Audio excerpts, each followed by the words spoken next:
Federico se hace una pregunta que es nuestra pregunta cotidiana. ¿Cómo construimos una experiencia genial para nuestros clientes? Quizá el título de su charla nos da una pista. El CX empieza en vos.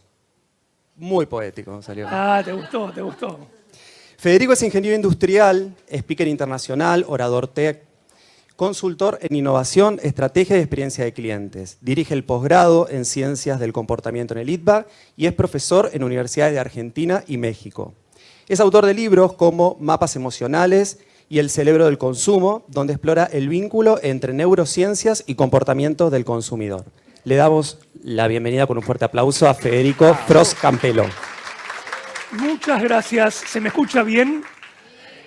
Qué jornada impresionante. Yo estaba ahí como audiencia también y disfruté un montón. Hay unos temas en común que vamos a poner en la mesa o en la charla o en el escenario en este último módulo, porque vale la pena rescatar algunas cosas. Y hago un clic y ya les digo que la poesía nos acompaña, porque traté de encontrar una frase que lo resuma. Una de las cosas que quiero que se lleven hoy, si es que se tienen que llevar solo una, es que cada uno de nosotros, sea cual sea el lugar que ocupamos en una organización, en un equipo de trabajo o en cualquier escala de organización, pequeño o grande, cada uno de nosotros tiene la responsabilidad de hacer la experiencia del cliente. Y si me lo permiten, en los próximos 27 minutos, yo les voy a argumentar por qué. Sí, con Lucas estamos bien afinados con los tiempos. Así que imagínense que a ustedes los convocan para tratar de entender la emocionalidad de los clientes cuando van a cargar nafta. ¿Tienen auto ustedes? ¿Manejan? A ver, levante la mano quien maneje tiene que cargar nafta. Casi la enorme mayoría o el 90%. Bien, con lo cual saben muy bien lo que pasa cuando vos tenés que cargar nafta en un momento donde hay mucho afluente de coches. Es decir, de repente llegás último en la cola. ¿Qué es la emoción que sentís en ese momento? ¿Cuál es? Un bajón, ¿no? En general lo tenemos que definir de alguna manera, ya que hicimos énfasis en la emocionalidad, no me hagan reír, y lo vamos a definir como ansiedad. Y eso se puede medir a través de distintas escalas, no importa ahora, pero ponele que vos lográs, subiéndote a un dron y evaluando la experiencia del cliente, entender que la ansiedad de una persona como vos en esa instancia es 7. ¿Hay algo peor? ¿Se va a resolver tu ansiedad cuando llegues a la instancia de cargar nafta? ¿Creen que sí? Bien, bienvenidas al mundo real. Resulta ser que cuando hay demasiada afluencia de coches, obviamente lo que se llaman playeros, los que cargan nafta en nuestros autos, sí, a veces se le dice experto para tener otro nombre interno en las organizaciones que cargan nafta. Pero el playero o experto no tenés uno por surtidor, por un tema de productividad, eficiencia y demás, cada uno tiene que atender 2 o 3 surtidores. Bien, cuando vos llegás ahí adelante, hay un problema adicional. Se te suma todo tu historial de espera, en la ansiedad 7 que tenías, y se suma un proceso de comparación en el cual vos estás esperando que le carguen al otro auto que está a la misma altura que vos y le están cargando a él y no a vos. Y cuando vos me dices eso, tu nivel de ansiedad es 9. Es mucho peor. Y esto no es un chiste, es el resultado real de ser convocado para poder medir la experiencia del cliente y encontrar algún punto en el cual se mueva la aguja. Claramente, si tenés que resolver un conflicto, lo resolvés ahí, en esa instancia incluso peor que la de antes. Y ahí es donde obtuvimos un insight. Me encantaron hoy los chicos con Fernando que estaban tratando de explicar jerga en inglés. ¿Todos saben lo que es un insight en modo CX? Por las dudas lo digo en castellano, porque veo que algunos dicen que sí y otros se quedan callados. Bien, un insight es un acto introspectivo, una revelación que alguien, un cliente o una persona en la organización te da y esclarece lo que está pasando. Resulta que un playero nos dijo un insight, un dato revelador. Me dice, yo cuando veo que no doy abasto, en vez de poner a cargar a la máxima velocidad del surtidor en el auto, lo pongo a cargar lo más lento posible. Yo le pregunto, ¿hay distintas velocidades de carga? Sí, es lo que te estoy diciendo. Ah, ok. ¿Y por qué lo haces? porque eso me permite hacerle sentir al cliente que está pasando algo y que no me tiene que esperar a mí, que tiene que esperar un proceso técnico. Y eso hace que baje el nivel de ansiedad y se deje de enojar conmigo, por más que yo demore en cobrar o en cargar nafta a otros autos que están ahí al lado. Es buenísimo ese insight. Y este rescate que les estoy dando me permite hacer una generalización y decir, ojo, con muchos mitos que tenemos en el momento de pensar en la experiencia del cliente. Por ejemplo, el mito de que los clientes quieren las cosas más rápido. No necesariamente quieren las cosas más rápido. Quieren sentir que las cosas son justas. Recientemente Carolina hablaba de la gestión de la emocionalidad y si no olvidan, uno de esos círculos era la equidad. A esto me refiero. El proceso comparativo de cómo me va a mí en relación a cómo le va al cliente que puedo ver atendido al lado, nos pasa a todos. Pasa, por ejemplo, en las filas de un peaje, en las filas de un supermercado, en la sensación de inequidad que podés tener cuando un jefe no distribuye bien la asignación de tareas en un equipo o no remunera de forma igual o equitativa. Entonces, esto es muy importante y nos refiere al concepto clave de emocionalidad, gestión de emocionalidad. Por eso les dije que había algunas cosas que yo iba a poner en este escenario que son apalancamiento de lo que se dijo antes en la mañana de hoy. ¿Quién se dio cuenta? O sea, la historia que acabo de contar, y lo expliqué. ¿Quién se dio cuenta? ¿Yo o yo obtuve información de alguien que estaba ahí? Obtuve información de un empleado, de un playero. Y esto es fundamental. En relación con el cliente, no está toda la organización, no está toda la cadena jerárquica de un organigrama o sociograma o como lo quieras llamar. Hay personas que no necesariamente son altos tomadores de decisión y sin embargo hacen la diferencia en el minuto a minuto de la atención al cliente. Y hay un error garrafal, otro mito, no solo que los clientes quieren las cosas más rápido, sino que hay un mito que quiero romper, que es que el que está atendiendo abajo a nivel jerárquico, no para desprestigiar a nadie, debería recibir desde arriba la instrucción de cómo proceder todo el tiempo. Es decir, a la hora de pensar en CX, yo no hago nada menos que me digan qué tipo de CX hay que hacer. Esto es un error terrible, porque esto desempodera a las personas y además claramente deja de manifiesto que estás esperando que te den órdenes personas que están lejos del cliente. La única forma, ¿ven cómo les empiezo a decir que les iba a hacer la explicación de por qué poéticamente la CX empieza en vos? La forma correcta es empoderar a todas las personas de una organización. Es un fenómeno cultural. Cuando digo algo cultural, no digo algo que se planifica en un Excel, en un PowerPoint o en la herramienta Canva o lo que sea, sino que hacemos en el día a día. Como decía, creo que era Kotler, la cultura se come a la estrategia del desayuno. Vos podés planificar mucho, si después en la realidad no pasa, no hay avance. Las personas en contacto con los clientes, las personas de cualquier jerarquía, tenemos la responsabilidad de liderar hacia arriba. Estamos en contacto con la realidad y no tenemos que esperar a que nos digan qué hacer, tenemos que tener esa iniciativa. Hasta acá está muy poético, y esto es verdad, pero sé lo que me vas a decir, y lo voy a decir en un ratito. Ahora, quiero apalancar este concepto. La experiencia de cliente sucede cada vez que un cliente entra en contacto con cualquier aspecto de tu empresa. Y también en los espacios intermedios, cuando está en su casa, cuando está en el laburo sin ir a la empresa, digitalmente o físicamente. Para que recuerden esta frase, es como la otra vez poética frase, la música es el silencio entre las notas. En contacto con cualquier instancia con vos, se va forjando una interpretación de cómo es la organización, cómo es la experiencia. Incluso también en esos espacios intermedios. Y entonces acá sí argumento lo que me atajo, por las dudas, que me van a decir. Ok, todo muy lindo, ¿no?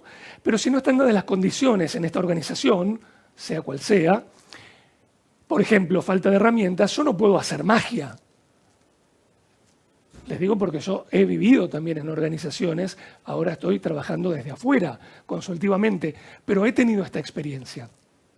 Y yo te digo, tenés razón, pero no hacer magia no significa no hacer tu parte valiosa, que es esta, ¿no? La de liderar hacia arriba, la de tener esa capacidad de convencer y llamar la atención de qué es lo que ves, porque si no tu insight no se propaga por ningún lado, a menos que llames a un consultor y les pagues $1.000.000 para que tome un insight que ya estaba ahí adentro en tu organización.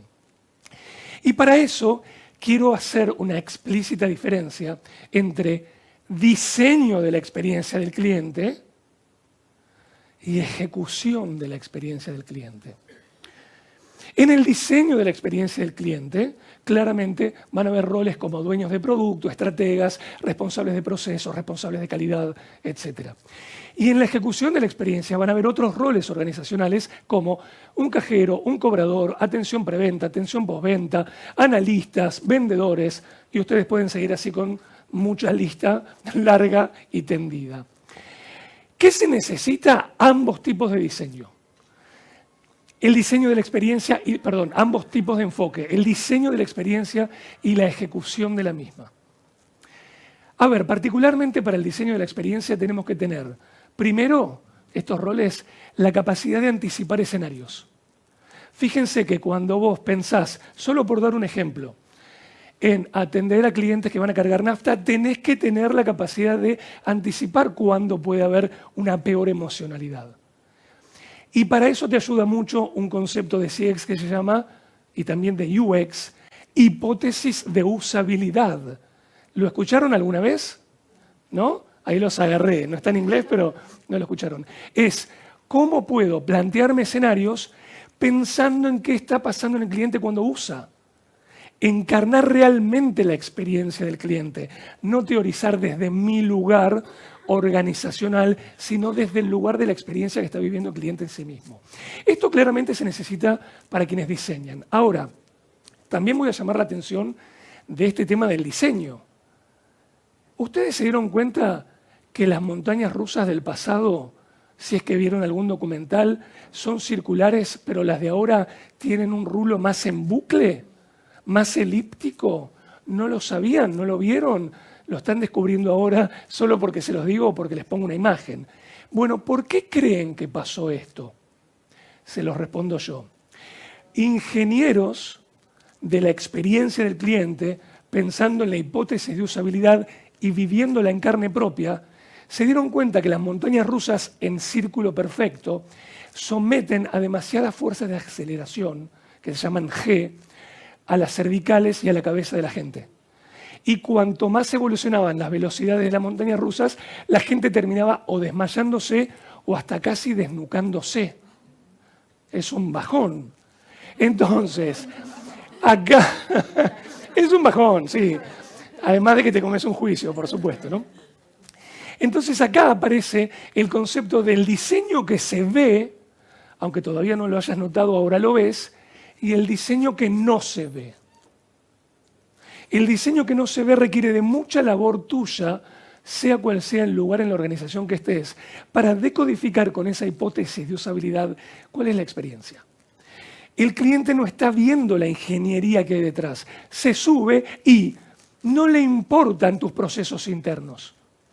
Realmente a tu cliente, por favor recuerden esto, no le importan tus procesos internos. Le gusta o no, le sirve o no, vuelve o no. Y punto. ¿Acaso ustedes no lo hacen cuando son clientes? Y no le andan explicando a ustedes, a la organización, sobre ingeniería. Esa es responsabilidad de la empresa que está evaluando y diseñando tu experiencia. Ahora, en relación a la ejecución de la experiencia, que es donde estadísticamente la mayor parte de las personas trabajamos, se requieren también habilidades. Particularmente se requiere sensibilidad en la operación minuto a minuto. Y no es moco de pavo. Es un esfuerzo enorme estar todo el tiempo, minuto a minuto, siendo sensible de qué está pasando en la interacción de mi cliente ahora conmigo. Entonces, vaya si no es un trabajo agotador y de mucha responsabilidad y demanda. Volvemos al mismo concepto.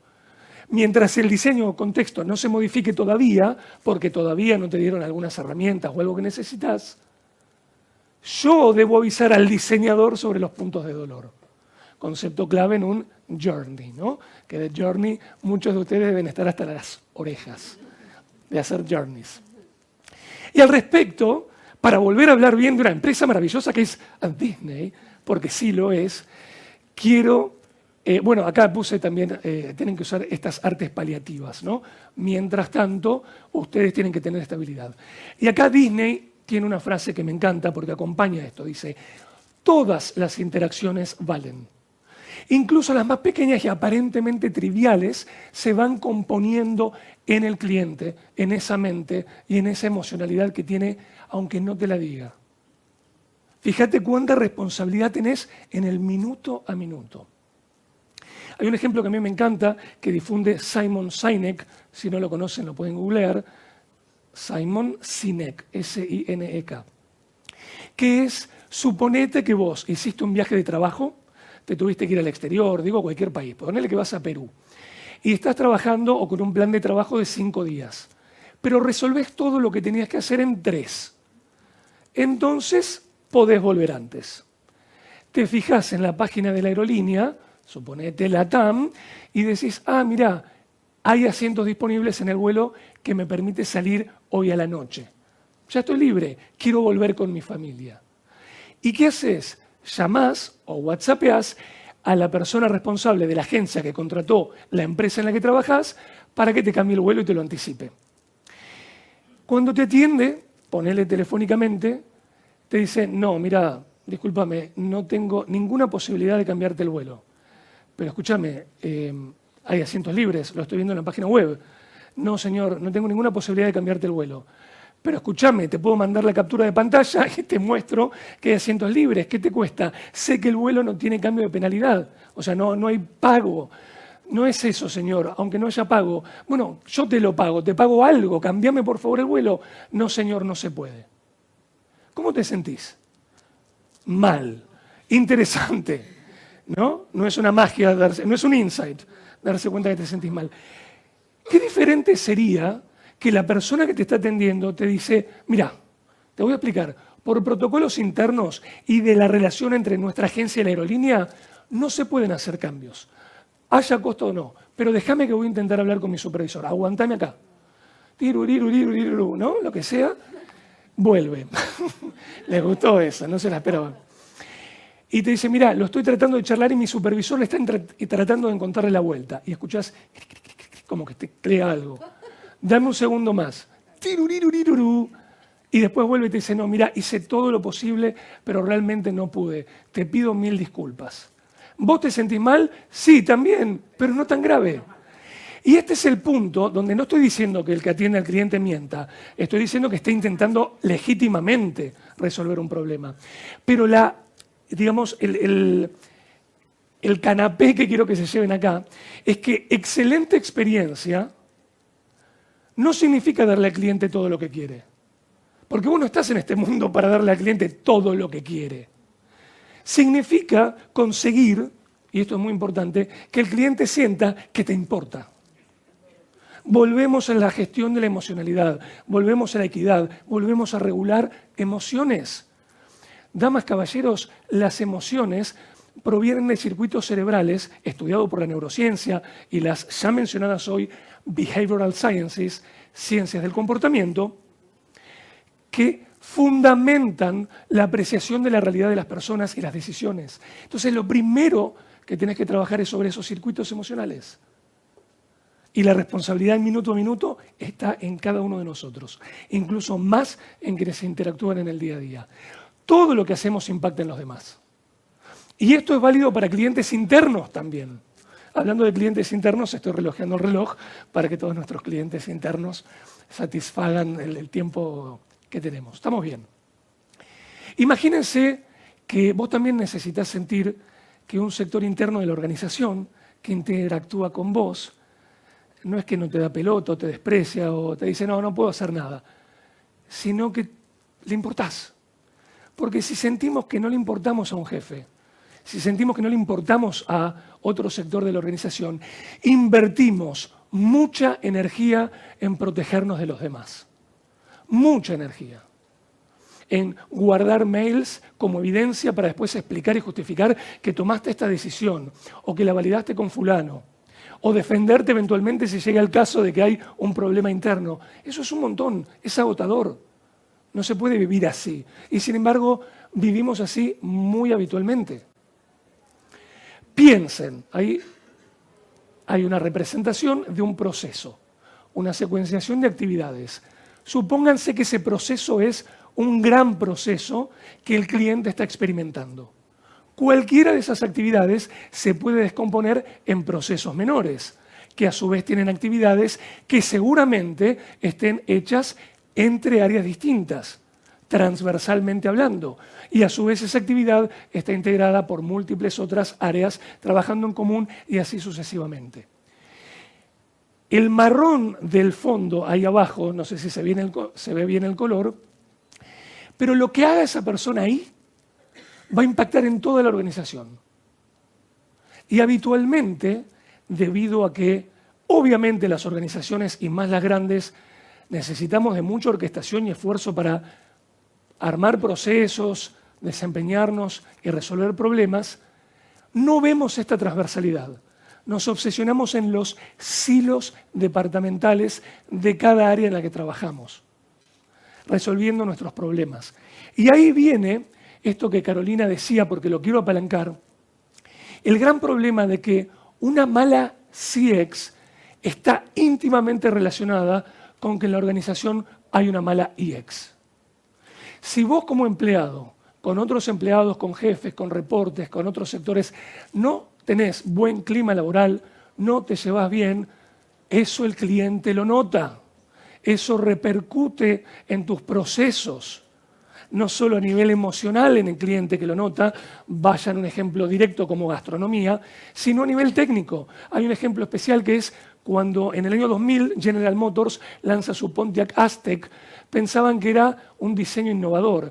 Sin embargo, el mercado, no solamente expertos en diseño, sino el público en general, empezó a señalar un montón de problemas, de deficiencias y de cosas que no gustaban de este recurso, de este auto lanzado en ese momento. ¿Y por qué?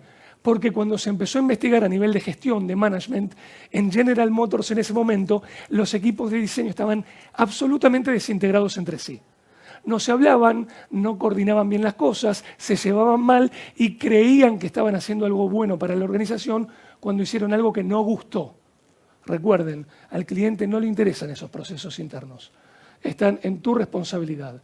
Algo pasó con la presentación que se fue de la pantalla. Les pido por favor a la técnica si la pueden hacer volver. Ahí está, muchas gracias. Y esto me permite hacerles una pregunta, porque en esta sensibilidad minuto a minuto y operativa, les pregunto, ¿ustedes dejan mejor o peor al cliente para que los atienda después? En su propia organización. ¿Nos hacemos la vida más fácil entre nosotros? Muchas veces pasa eso de que, ponele, en seguros, un cliente llama, reporta un problema y le dice, ok, buenísimo, estuvo 15 minutos contando qué le pasó. Espere que le pasó con el área idónea, no sé cuál. Cuando le pasa tiene que explicar todo de vuelta. Eso no es un ejemplo de tratar mal a un cliente, pero es una omisión, porque no lo estás acompañando, que lleva a que el tipo empiece a sentirse incómodo. No está bueno, le molesta su emocionalidad. Otro caso de gestión de emocionalidad, por ejemplo, es cuando vas al médico, ¿verdad? Obra social, querés ir a una guardia, te pasa algo antes de irte de vacaciones. Por ejemplo, tenés gastroenteritis y de repente vas a reportarle al médico qué te pasa y en vez de mirarte o atenderte está todo el tiempo mirando la computadora y tecleando. ¿Está bueno eso? No. De hecho, eso tiene que ver con el concepto de obsesión por la performance. Ojo con la obsesión por la performance y ahora voy a decir más al respecto. Pero eventualmente uno no vuelve al médico con más diplomas, sino al médico que te trató mejor. Y eso es válido para uno no vuelve al restaurante que más gourmet tiene la comida, sino aquel que el mozo te trató mejor y podemos seguir con infinidad de ejemplos de industrias distintas. Ojo con la obsesión con la eficiencia y la productividad, por favor, porque las relaciones humanas, donde hay gestión de emocionalidad, no funcionan solamente por eficiencia y productividad. De hecho, esto de estar organizados en silos hace que los equipos y los líderes de cada silo departamental se obsesionen con sus problemas y los clientes están atrás diciendo, ¿pero qué les pasa a estos? Una versión clientocéntrica, no sé si es la primera vez en el día que se dijo esa palabra, ¡vamos! Sería, esto no, sino todas las personas de cualquier nivel mirando el cliente, mirando el negocio, mirando el propósito y los líderes como haciendo un scrum de rugby circularmente alrededor del cliente. Transversal, integrado. No dejes que un proceso burocratice tu sentido común. Muchas veces en un restaurante se prohíbe la entrada al baño porque obviamente hay gente que entra sin pagar, se roba servilletas o toallas de secarse la mano, ya lo deben saber. Bien, imagínense que ustedes van con la niña que tenés que se está orinando a un lugar y le decís, por favor, ¿te puedo pedir que me dejes entrar porque mi niña se está orinando? No, señor, el baño es solo para clientes. En esa interacción ya ese lugar forjó un desprecio de tu parte por una próxima vez. Esa persona no vuelve. Y entonces en ese caso el proceso está por arriba de la interacción, no tiene sentido. Al fin y al cabo el proceso estaba diseñado para la integración y la burocracia rompe eso. Les traigo un diagrama para que no se olviden más. Imagínense que ustedes tratan de aumentar la eficiencia por cuestión de costos internos, como por ejemplo hablaba hoy Fernando de menos atención telefónica o presencial y más online banking o apps, ok. Pero también, además de tus procesos y tus costos internos, imagínate que aumentas la eficiencia y mapeas la experiencia del cliente. La curva es más o menos así. Cuanto más eficiente te pones, mejor experiencia tiene el cliente. Llega un momento asintótico en que vos podés mejorar mucho de tu organización, pero la experiencia del cliente no cambia. Y luego cae abruptamente, como en estos procesos burocráticos. La ineficiencia tan temida es muchas veces lo más efectivo en CX. A mí me gusta dar ejemplos como cuánto potencia la integración del trabajo de la gente las charlas en la máquina de café. Este tipo de encuentros donde nos vemos y hablamos informalmente y esto nos acerca. Lo mismo pasa con el cliente. Escribir una notita magno en un hotel.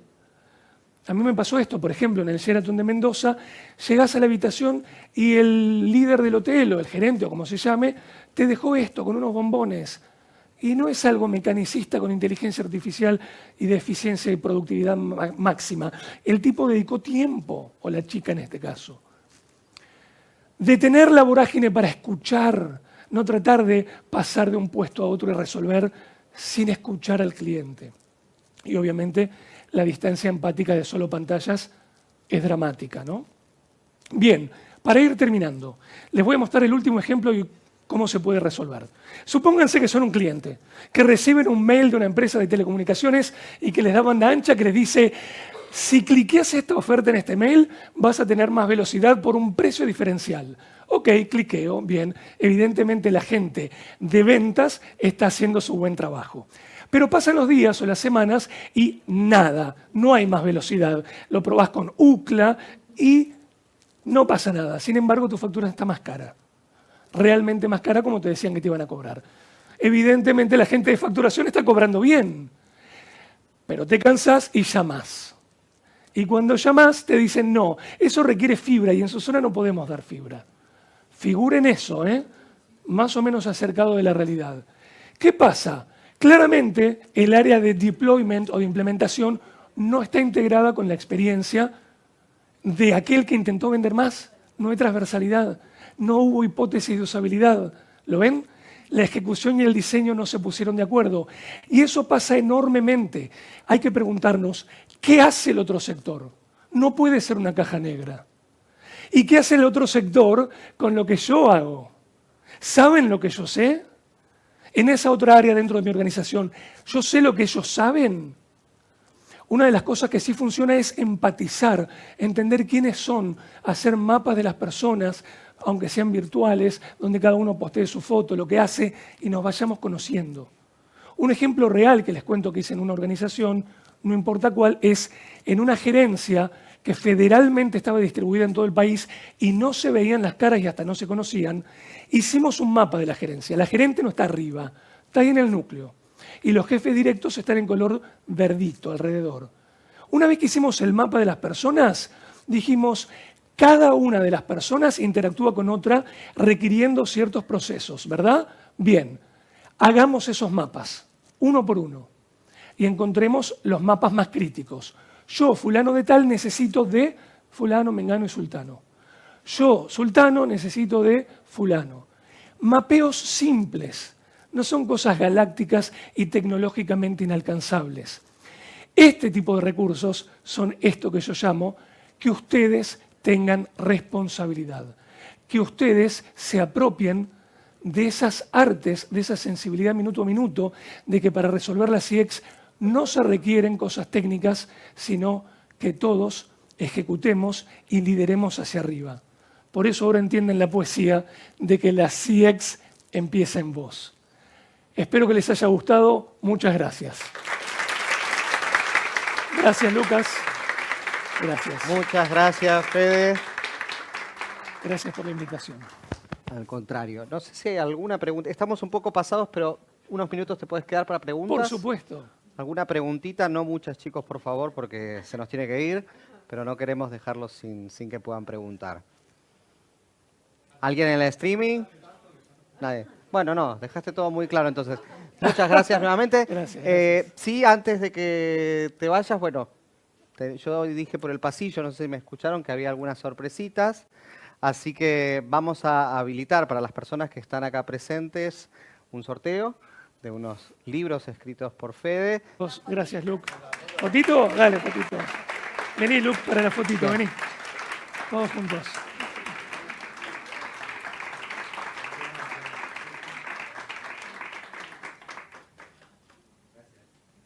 Gracias. Gracias. Gracias. Bueno, gracias a todos.